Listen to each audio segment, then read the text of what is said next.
Hello दोस्तों, नमस्कार। स्वागत है आपका हमारे यूट्यूब चैनल सगुन एजुकेशन पर। दोस्तों, आज हम इस वीडियो में बात करेंगे जो आपका रिट का जो मुख्य एग्जाम लगने वाला है, यानी कि जो थर्ड ग्रेड का जनवरी 2026 के अंदर। दोस्तों, उसके अंदर आपका एक लगता है राजस्थान का सामान्य ज्ञान और जो शैक्षिक परिदृश्य है उसके अंदर आपका जो लेवल फर्स्ट है या फिर लेवल सेकंड है, दोनों में समान लगता है। दोस्तों ध्यान में रखना, राजस्थान का जो सामान्य ज्ञान है और जो शैक्षिक परिदृश्य है, यानी कि जो शैक्षिक परिदृश्य है उसी के अंदर आपके 8 2009 शामिल है। तो दोस्तों दोनों में से आपके 25 क्वेश्चन रहने वाले हैं। यानी कि राजस्थान का जो सामान्य ज्ञान है और जो शैक्षिक परिदृश्य है, दोनों में से आपके 25 क्वेश्चन आने वाले हैं और टोटल आपके 50 अंक रहने वाले हैं। तो दोस्तों ये ध्यान में रखना, दोनों के अंदर सेम, यानी कि आपका लेवल फर्स्ट हो चाहे आपका लेवल सेकंड हो, दोनों में समान रहने वाला है। तो दोस्तों सबसे पहले हम बात करेंगे जो राजस्थान का जो सामान्य ज्ञान है उसके अंदर आपके कम से कम 8 या 9 टॉपिक लगते हैं। तो दोस्तों सबसे पहले हम करवाएंगे राजस्थान का सामान्य ज्ञान पूरा कंप्लीट करवाएंगे, फिर उसके अंदर बाद हम करवाएंगे आपको शैक्षिक परिदृश्य। यानी कि जो राजस्थान का जो सामान्य ज्ञान है उसके अंदर कौन कौन से टॉपिक लगते हैं। यानी कि जो पहला टॉपिक है आपके राजस्थान के प्रतीक चिन्ह। तो दोस्तों ध्यान में रखना, आज हम सबसे पहले इसी वीडियो में राजस्थान के जो प्रतीक चिन्ह है, आपके जितने भी प्रतीक चिन्ह लगते हैं वो कंप्लीट करवाएंगे और वो भी नोट्स मेकिंग पैटर्न पे आधारित करवाएंगे। तो दोस्तों साथ साथ में आप क्या नोट्स बनाते चलिएगा। दोस्तों उसके बाद हम करवाएंगे राजस्थान के जो प्रमुख अनुसंधान केंद्र है वो टॉपिक कंप्लीट करवाएंगे। फिर उसके बाद हम बात करेंगे राजस्थान सरकार की जो फ्लैगशिप योजना है वो कंप्लीट करवाएंगे। फिर उसके बाद हम बात करेंगे राजस्थान के जो प्रमुख खिलाड़ी है वो टॉपिक कंप्लीट करवाएंगे। फिर उसके बाद जो राजस्थान की जो पोर्टिकल लगती है वो कंप्लीट करवाएंगे। वो कंप्लीट होने के बाद दोस्तों आपका जो शैक्षिक परिदृश्य है वो स्टार्ट करवाएंगे। तो दोस्तों बिना किसी देरी के वीडियो को स्टार्ट करते हैं। दोस्तों अगर आपको हमारा वीडियो अच्छा लगे तो वीडियो को लाइक और चैनल को सब्सक्राइब करना ना भूलें और बेल आइकन पर क्लिक करें ताकि आने वाली वीडियो का नोटिफिकेशन आपको समय पे मिल सके। तो दोस्तों ध्यान में रखना, सबसे पहले हम बात करेंगे राजस्थान के जो प्रतीक चिन्ह है उसके बारे में डिस्कस करेंगे। दोस्तों ध्यान में रखना, जो राजस्थान के जो प्रतीक चिन्ह है उसी में से आपके एग्जाम में 1 या 2 क्वेश्चन आपको देखने को जरूर मिलेंगे। तो दोस्तों सबसे पहले हम बात करेंगे राजस्थान का जो राज्य वृक्ष है वो कौन सा है। यानी कि जो राजस्थान का जो राज्य वृक्ष है वो हमारे है खेजड़ी है। यानी कि जो खेजड़ी वृक्ष है उसको राज्य वृक्ष का दर्जा कब मिला था? 31 अक्टूबर 1983 को। यानी कि जो खेजड़ी है उसको राज्य वृक्ष का दर्जा कब मिला था? 31 अक्टूबर 1983 को। दोस्तों ध्यान में रखना, ये डेट अच्छे से ध्यान में रखना है। यानी कि जो राज्य वृक्ष है खेजड़ी उसको राज्य वृक्ष का दर्जा कब मिला था? 31 अक्टूबर 1983 को। दोस्तों आगे देखो, यानी कि जो खेजड़ी वृक्ष है उसका वैज्ञानिक नाम क्या है? यानी कि जो खेजड़ी वृक्ष है उसका वैज्ञानिक नाम क्या है? प्रोसोपिस सिनेरिया। दोस्तों यानी कि जो पिछली बार जो एग्जाम लगा था थर्ड ग्रेड का उसमें पूछा गया था कि खेजड़ी का वैज्ञानिक नाम क्या है। तो दोस्तों आपको ये अच्छे से ऐड कर लेना है। इनकी जो खेजड़ी वृक्ष है उसका वैज्ञानिक नाम है हमारे प्रोसोपिस सिनेरिया। दोस्तों आगे देखो, यानी कि उपनाम, यानी कि जो खेजड़ी वृक्ष है उसका उपनाम क्या है? दोस्तों यहाँ से भी काफ़ी बार क्वेश्चन बनते हैं। इनकी जो खेजड़ी वृक्ष है उसका उपनाम है हमारे राजस्थान का कलव वृक्ष और राजस्थान का गौरव। यानी कि जो खेजड़ी वृक्ष है उसको राजस्थान का कलव वृक्ष और राजस्थान का गौरव कहा जाता है। दोस्तों अब आगे देखो, दोस्तों 12 सितंबर 1978 से, यानी कि 12 सितंबर 1978 से प्रतिवर्ष खेजड़ी दिवस मनाया जाता है। दोस्तों ध्यान में रखना, अगर आपको एग्जाम में ये मिले कि खेजड़ी दिवस कब मनाया जाता है तो दोस्तों ध्यान में रखना 12 सितंबर को खेजड़ी दिवस मनाया जाता है। और ये कब से मनाना स्टार्ट किया था? 1978 से। यानी कि 12 सितंबर 1978 से प्रतिवर्ष खेजड़ी दिवस मनाया जाता है।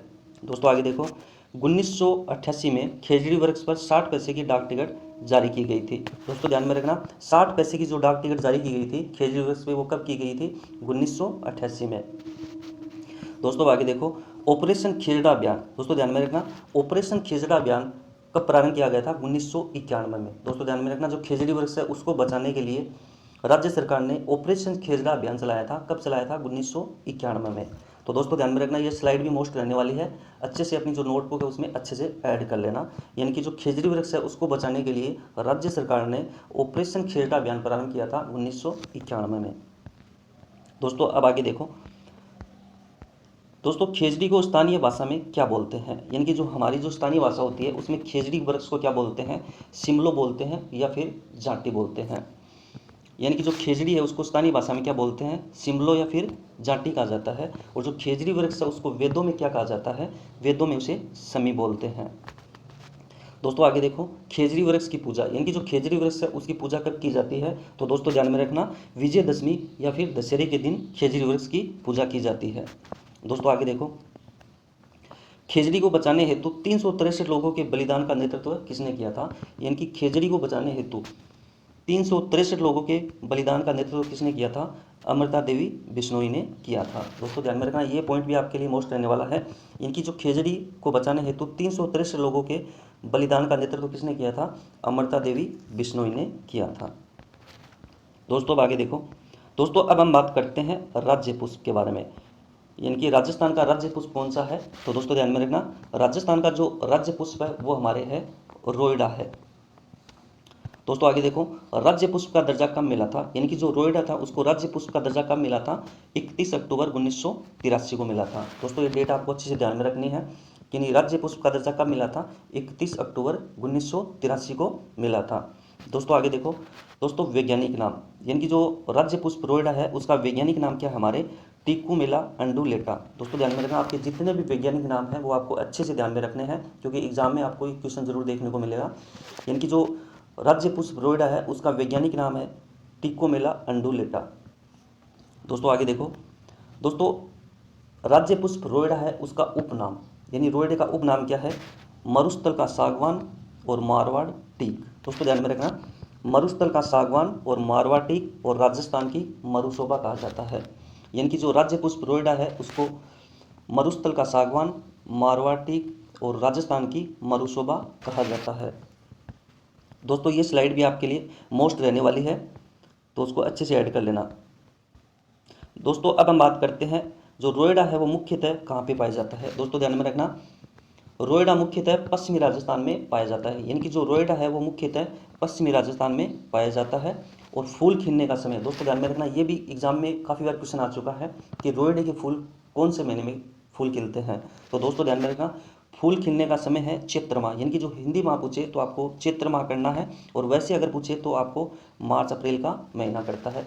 यानी कि जो रोइडे के जो फूल होते हैं वो चैत्र माह में यानी कि मार्च अप्रैल में खिलते हैं।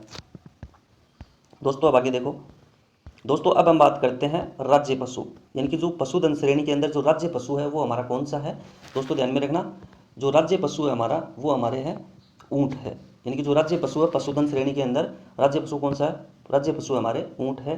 दोस्तों आगे देखो, राज्य पशु का दर्जा कब मिला था? दोस्तों ध्यान में रखना, ये भी आपकी जो डेट है वो मोस्ट रहने वाली है, अच्छे से देख लेना। यानी कि इसकी अधिसूचना जारी की गई थी 19 सितंबर 2014 को, और राज्य पशु का दर्जा कब मिला था? 30 जून 2014 को। तो दोस्तों आपको ये अच्छे से ध्यान में रखना है, इसकी जो अधिसूचना है वो तो 19 सितंबर को जारी की गई थी, और राज्य पशु का दर्जा मिला था 30 जून 2014 को।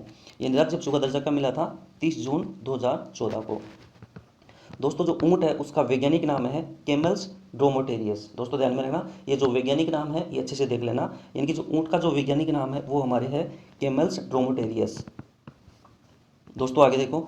दोस्तों केंद्रीय ऊँट अनुसंधान केंद्र, दोस्तों ध्यान में रखना, ये जो पीछे एग्जाम लगा था उसमें पूछा गया था, यानी कि जो एसएसटी का जो एग्जाम लगा था थर्ड ग्रेड का उसमें क्वेश्चन आया था।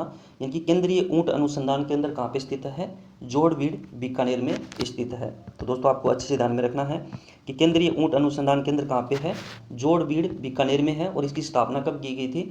5 जुलाई 1984 को की गई थी। तो दोस्तों आपको ये डेट भी अच्छे से ध्यान में रखना है कि केंद्रीय ऊँट अनुसंधान केंद्र है वो कहाँ पे है? जोड़बीड़ बीकानेर में है, और इसकी स्थापना कब की गई थी? 5 जुलाई 1984 को की गई थी। दोस्तों अब आगे देखो। दोस्तों अंतर्राष्ट्रीय ऊँट महोत्सव, यानी कि दोस्तों ध्यान में रखना, अंतर्राष्ट्रीय ऊँट महोत्सव वो कहाँ पे मनाया जाता है? तो अंतर्राष्ट्रीय ऊँट महोत्सव वो हमारे बीकानेर में मनाया जाता है, और कब मनाया जाता है? जनवरी माह के अंदर मनाया जाता है। यानी कि अंतर्राष्ट्रीय ऊँट महोत्सव बीकानेर के अंदर मनाया जाता है। दोस्तों आगे देखो, उष्टकला, यानी कि दोस्तों ध्यान में रखना, उष्टकला किसको बोलते हैं? ऊँट की खाल पर की जाने वाली सोने चांदी की नक्काशी को क्या बोलते हैं? उष्टकला बोलते हैं। दोस्तों आगे देखो। दोस्तों गोरबंद, इनकी गोरबंद क्या है? दोस्तों ध्यान में रखना, ऊँट का एक आभूषण है। वैसे दोस्तों एक ये लोकगीत भी है, लेकिन वैसे गोरबंद क्या है? ऊँट का एक आभूषण है। दोस्तों आगे देखो। दोस्तों भारत की पहली कैमल मिल्क डेयरी कहाँ पे स्थापित की गई थी? इनकी भारत की पहली कैमल मिल्क डेयरी कहाँ पे स्थापित की गई थी? जोड़बीड़ बीकानेर में लगाई गई थी। दोस्तों ध्यान में रखना, ये पॉइंट भी मोस्ट रहने वाला है। इनकी भारत की पहली कैमल मिल्क डेयरी कहाँ पे लगाई गई थी? जोड़बीड़ बीकानेर में स्थापित की गई थी। दोस्तों अब आगे देखो। दोस्तों अब हम बात करते हैं, जो राज्य पशु है वो हमारे वन्य जीव श्रेणी का कौन सा है?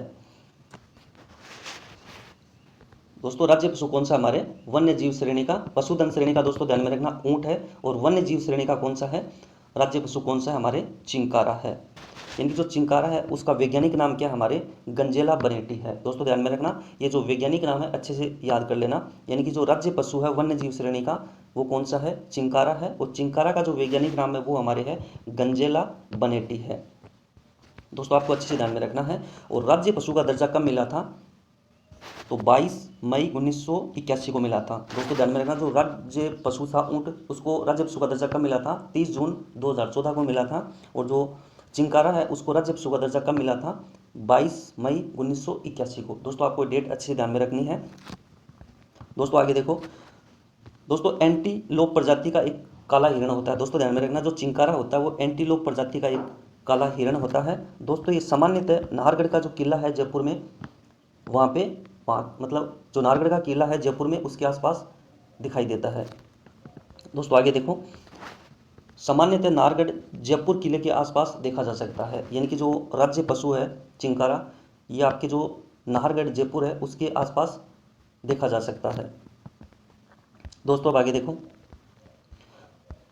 दोस्तों अब हम बात करते हैं राज्य पक्षी, यानी राजस्थान का जो राज्य पक्षी है वो कौन सा हमारे, दोस्तों राजस्थान का जो राज्य पक्षी है वो हमारे है गोडावण है।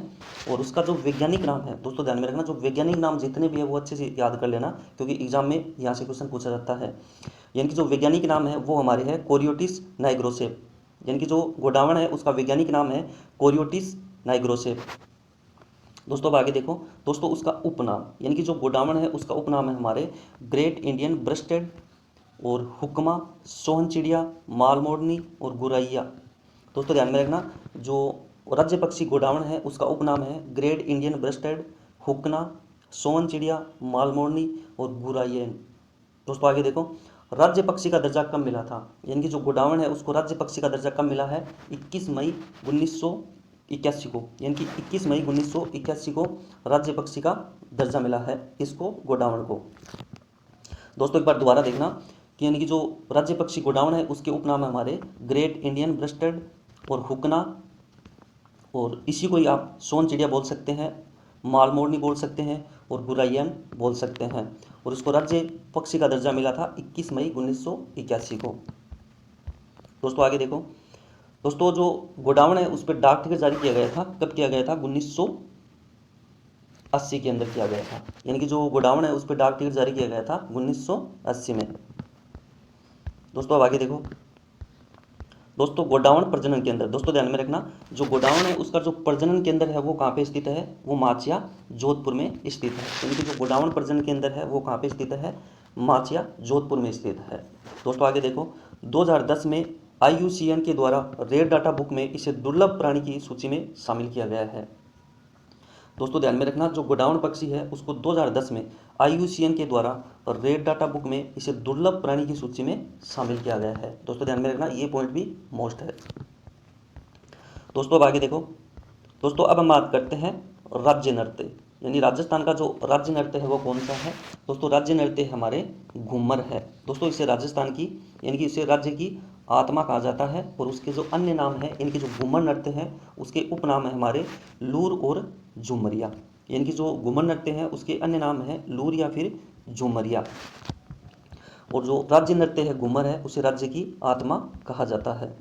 दोस्तों आगे देखो, दोस्तों अब हम बात करते हैं राजस्थान का जो राज्य खेल है वो कौन सा है। दोस्तों ध्यान में रखना, ये क्वेश्चन भी पिछली बार जो थर्ड ग्रेड का एग्जाम लगा था उसमें पूछा गया था कि यानी कि राजस्थान का राज्य खेल कौन सा है। तो दोस्तों आपको ध्यान में रखना है, राजस्थान का जो राज्य खेल है वो आपके है बास्केटबॉल है। यानी राज्य खेल का दर्जा कब मिला था बास्केटबॉल को, 1948 में मिला था। कब मिला था, 1948 में। दोस्तों आगे देखो, बास्केटबॉल में प्रत्येक टीम में 5 खिलाड़ी होते हैं। यानी कि दोस्तों ध्यान में रखना, जो बास्केटबॉल होती है इससे प्रत्येक टीम में कितने खिलाड़ी होते हैं, 5 खिलाड़ी होते हैं। और इसको राज्य खेल का दर्जा कब मिला था, 1948 को मिला था। दोस्तों आगे देखो, दोस्तों अब हम बात करते हैं राज्य गीत, यानी राजस्थान का जो राज्य गीत है वो कौन सा है, केसरिया बालम पधारो नी मारे देश। यानी राजस्थान का जो राज्य गीत है वो हमारे है केसरिया बालम पधारो नी मारे देश। दोस्तों इसको पहली बार गाया था, यानी कि जो केसरिया बालम है उसको पहली बार किसने गाया था, मांगी बाई ने गाया था। दोस्तों आगे देखो, विश्व स्तर पर पहचान दिलाई थी, यानी कि जो राज्य गीत था केसरिया बालम उसको विश्व स्तर पर पहचान किसने दिलाई थी, अल्लाह जिलाई बाई ने दिलाई थी। यानी कि पहली बार किसने गाया था? मांगी बाई ने गाया था और विश्व स्तर पर इसको पहचान दिलाई थी। किसको? केसरिया बालन को अल्लाह जिलाई बाई ने। दोस्तों अब आगे देखो। दोस्तों अब हम बात करते हैं राज्य कवि, यानी राजस्थान का जो राज्य कवि है वो कौन सा है? दोस्तों राज्य कवि हमारे हैं सूर्यमल मिश्रण है। दोस्तों ये भी एग्जाम की दृष्टि से मोस्ट है, अच्छे से देख लेना। यानी कि जो राजस्थान का जो राज्य कवि है वो कौन है? हमारे सूर्यमल मिश्रण है। दोस्तों आगे देखो। बूंदी महाराजा, यानी कि जो बूंदी का जो महाराज था राम सिंह के दरबार में ये कवि थे। यानी कि जो राम सिंह था उसके दरबार में सूर्यमल मिश्रण कौन था? दरबारी कवि थे। किसके दरबार में? राम सिंह के दरबार में। दोस्तों आगे देखो। इसकी जो प्रमुख रचना है, यानी कि जो सूर्यमल मिश्रण है उसकी प्रमुख रचना है वीर सतसई, वंश भास्कर और बलवंत विलास। दोस्तों ध्यान में रखना, इसकी रचना भी मोस्ट है। इनकी जो सूर्यमल मिश्रण है उसकी प्रमुख जो रचना है वीर सतसई, वंश भास्कर और बलवंत विलास है। दोस्तों आगे देखो। दोस्तों अब हम बात करते हैं राजस्थान का जो लोक वाद्य यंत्र है। दोस्तों ध्यान में रखना, राजस्थान का लोक वाद्य यंत्र कौन सा है? दोस्तों यहाँ से भी काफी बार क्वेश्चन बनते हैं कि राजस्थान का जो लोक वाद्य यंत्र है वो कौन सा है? वो दोस्तों ध्यान में रखना अलगोजा है। और दोस्तों एक सुशीर वाद्य यंत्र है, यानी कि फूंक से बजाता है, यानी कि सुशीर वाद्य यंत्र है। दोस्तों इसके जो प्रमुख वादक है वो कौन है? रामनाथ चौधरी है। और इसका ये कहाँ से बिलोंग करते हैं? जयपुर से बिलोंग करते हैं, यानी जयपुर के रहने वाले हैं। राजस्थान का लोक वाद्य यंत्र कौन सा है? अलगोजा है। और इसके जो प्रमुख वादक है वो कौन है? रामनाथ चौधरी है। दोस्तों ये आगे आपको अच्छे से ऐड कर लेना है, यानी कि 2025 में अलगोजा वादक रामनाथ चौधरी ने world book of record London में नाम दर्ज करवाया है। तो दोस्तों ये मोस्ट रहने वाला है। 2025 में अलगोजा वादक रामनाथ चौधरी ने world book of record London में अपना नाम दर्ज करवाया है। तो दोस्तों ध्यान में रखना, राजस्थान का जो लोक वाद्य यंत्र है वो कौन सा है? अलगोजा है। और इसके जो प्रमुख वादक कौन है? रामनाथ चौधरी है। और 2025 में जो रामनाथ चौधरी ने world book of records London में अपना नाम दर्ज करवाया है। तो दोस्तों ध्यान में रखना, अगर आपको हमारा वीडियो अच्छा लगे तो वीडियो को लाइक और चैनल को सब्सक्राइब करना ना भूलें और बेल आइकन पर क्लिक करें ताकि आने वाली वीडियो का नोटिफिकेशन आपको समय पे मिल सके।